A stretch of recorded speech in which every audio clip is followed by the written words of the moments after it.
Hoje, a nossa aula de leitura sobre o conto fantástico Um Mundo Tanto Estranho. O Cavalo Imaginário. Nós todos frequentávamos o mesmo colégio, naquela pequena cidade do interior. Um colégio privado e muito caro, que para nossos pais não chegava a ser um problema. Éramos, meus amigos e eu, filhos de fazendeiros. Nossos pais tinham grandes propriedades e tinham muito dinheiro. Nada nos faltava. Andávamos sempre bem vestidos, comprávamos o que fosse necessário para o colégio e gastávamos bastante no bar da escola. Aos domingos, nos reuníamos para andar a cavalo. Cavalos não faltavam nas fazendas de nossos pais, animais de puro sangue e bela estampa. Cada um de nós tinha a sua própria montaria. E não estou falando de pôneis, aqueles cavalinhos mansos. Não, estou falando de cavalos de verdade, cavalos que corriam muito e saltavam obstáculos. Estou falando de equitação. Aquele nobre esporte. Nossos pais faziam questão de que fôssemos excelentes ginetes. Tínhamos até um professor que nos treinava na arte de cavalgar.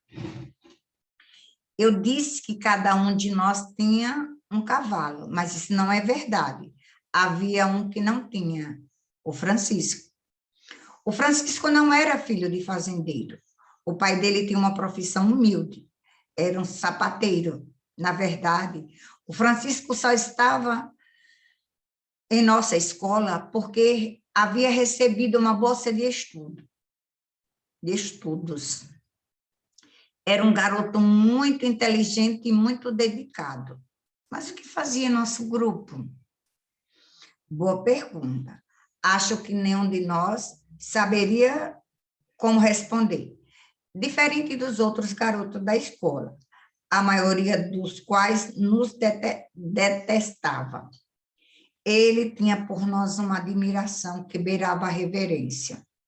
Sempre que podia, estava por perto. Mais do que isso, oferecia-se para prestar pequenos serviços. Se um de nós queria um refrigerante, o Francisco ia buscar. Se um de nós deixava de apresentar o trabalho solicitado pelo professor, Francisco se encarregava de fazê-lo. Por isso, e só por isso, nós o tolerávamos. Por isso, e só por isso, nós permitíamos que andasse conosco durante a semana. Bem entendido? Porque no domingo as coisas mudavam. No domingo, ele voltava para o seu lugar. Domingo era dia de cavalgar, e do alto de nossas celas, nós contemplávamos altaneiros, o mundo ao nosso redor. Como eu disse, Francisco não tinha cavalo. Isso não impedia que cedo já estivesse no clube hípico, esperando por nós. Ficava a olhar-nos, enquanto galopávamos de um lado para o outro. E nós gostávamos de tê-lo como plateia, porque nos aplaudia entusiasticamente. Mais do que isso, procurava imitar-nos, galopava de um lado para o outro, como se estivesse montando um cavalo imaginário. Nós, na pista, cavalgando, ele ao lado da pista, trotando de um lado para o outro e gritando como nós gritávamos, aqueles brados que os cavaleiros soltam quando se entregam ao esporte das rédeas. De um modo geral, achávamos engraçado aquilo. Não Francisco. Era um cara desagradável. Não Rodrigo. Era um cara desagradável, aquele Rodrigo. Mesmo nós, que éramos amigos dele, tínhamos de reconhecer um garoto intratável, agressivo com os colegas e até com os professores. A má fama que o nosso grupo tinha devia-se sobretudo a ele. Mas, na verdade, é que tínhamos de aceitá-lo. Seu pai não era apenas o maior fazendeiro da região, como também ocupava o cargo de prefeito da cidade. Rodrigo era seu filho caçula e o mais mimado, um garoto estragado, como dizia meu pai. Rodrigo não gostou nada daquela história e nos disse: não quero mais saber desse tal Francisco nos imitando. Procurávamos convencê-lo de que se tratava apenas de uma brincadeira inútil. Rodrigo estava furioso mesmo. Vou resolver essas coisas à minha maneira, garantiu. Foi o que fez. Num domingo, enquanto Francisco cavalgava seu cavalo imaginário, Rodrigo se aproximou dele, apeou e comandou: desça de seu cavalo. Rodrigo obedeceu, desceu do seu cavalo fictício. Nós vamos fazer uma aposta, disse Rodrigo. Se eu perder, entrego-lhe o meu cavalo. Se você perder, entrega-me o seu. Que aposta é? Indagou Francisco numa voz trêmula. Uma corrida, disse Rodrigo. Apontou umas árvores a uns 200 metros de distância. Até ali. E voltamos. Quem chegar aqui primeiro, ganha. Lembro-me de que o sangue me subiu à cabeça. Olha aqui, Rodrigo, comecei a dizer. Você não pode. Francisco me interrompeu. Eu aceito a aposta, disse com voz firme, ainda que meio embargada. Quero correr. Foi uma coisa patética de se ver. Os dois se colocaram lado a lado e, a um sinal, começou aquela coisa maluca. Rodrigo simplesmente trotava em seu magnífico cavalo. Francisco corria atrás, sem conseguir alcançá-lo. Rodrigo foi até as árvores e voltou. Minutos depois, Francisco ofegante.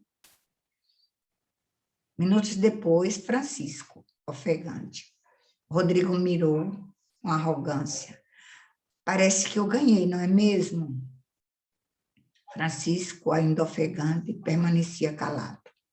Seu cavalo agora é meu, continuou Rodrigo. E sabe o que eu vou fazer com ele?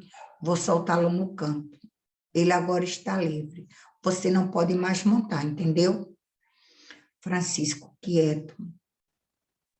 Rodrigo apanhou as rédeas imaginárias e foi até o portão do clube. Ali espantou o suposto cavalo aos gritos. Feito isso, montou em seu próprio cavalo e foi embora. Francisco nunca mais foi ao clube. Ele nem ficou na cidade. Segundo o pai, tinha ido morar com os avós, num lugar bem distante. Nunca mais o vi. Não sei o que foi feito dele.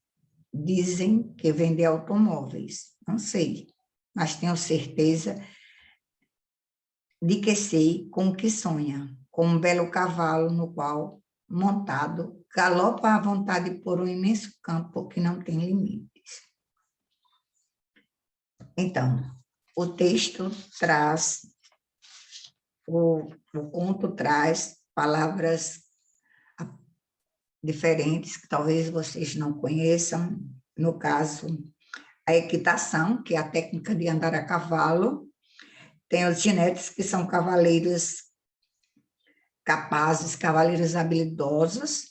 Nós temos a palavra altaneiros, que se encontram em posição elevada, orgulhosos, e galopávamos, quer dizer, andávamos a galope, uma forma mais rápida de andar a cavalo. Essas são as palavras que aparecem no texto, que temos também a palavra embargada.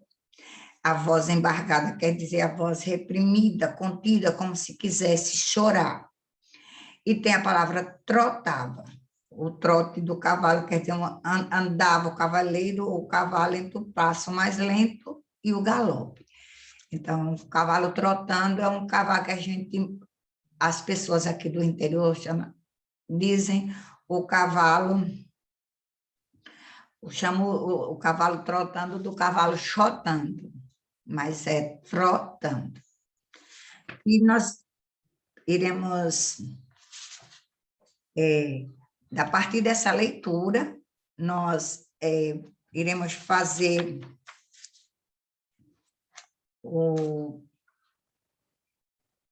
reconto desse texto, mas, para isso, vamos primeiro desvendar o texto, com a questão 1 e 2, aí no livro de vocês, onde o autor, do Cavalo Imaginário de Moacir Clery, começa apresentando um grupo de amigos.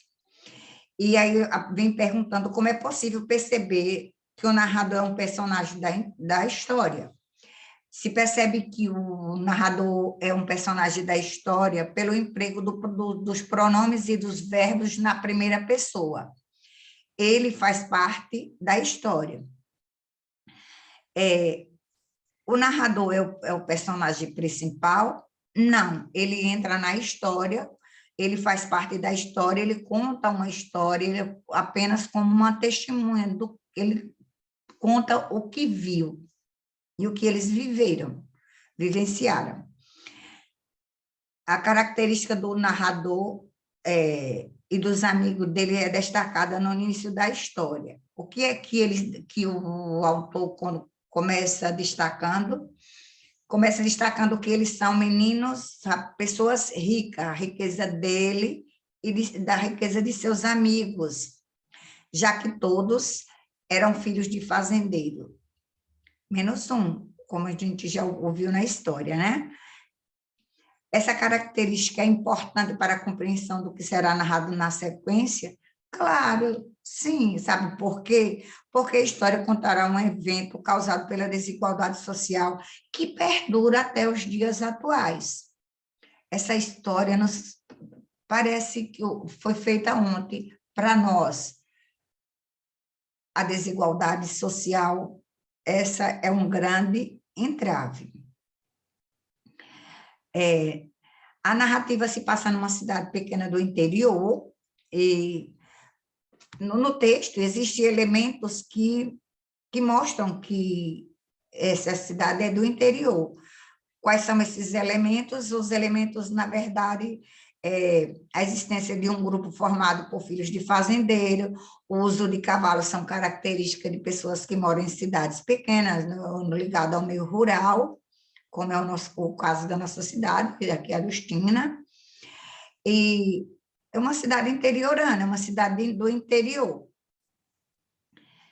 Então, essas são a narrativa se passa numa cidade pequena do interior, e as características é justamente mostrando a existência desse grupo formado por filhos de fazendeiro e que eles, e pelos cavalos, né?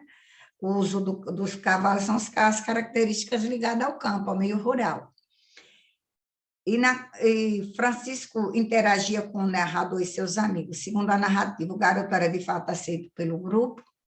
Não, o Francisco não era aceito pelo grupo. Francisco, embora ele interagisse com o grupo, ele fizesse favores, ele estivesse sempre ajudando o grupo